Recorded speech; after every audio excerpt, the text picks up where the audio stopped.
Have you, or someone you know, or maybe someone you've just come in contact with, said these words? This is the real me.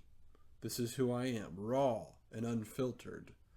It's usually after some really bad behavior, really some bad vulgar language, or the way that they've treated someone has been really negative. And often people will say this because they just feel like the impulse that they had, that's revealing who they really are. Now, I do agree with the fact that perhaps what is deep within you will come out, but I don't know that I ascribe to this idea that that which you just saw is me. So let me give you an example of what I mean. In this whole idea of I can't change, this is who I really am, you're looking at the raw, real, unfiltered me. Let me give you this illustration. Perhaps I take some sandpaper and I were to just rub the top layer of my skin completely off. Okay, don't picture that, but just hear me out. And by the way, this is not the best illustration, but but hear me out. I rub all of my skin off. That would then expose the dermal layer. I'm getting all scientific and biological on me here, but that would be painful. That would expose redness, and I'd be swollen and in pain and all of those kind of things.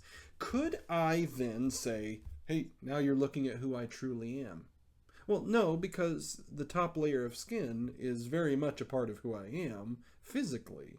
Our body has developed this mechanism by which we can be protected from outside introductions of bacteria and all of those kind of things. So in that case, I'm not who I truly am, but yet we do that the same way whenever we're talking about the raw, the unfiltered. So perhaps who we truly are involves the struggle of taming who we would like to be, an impulse, right?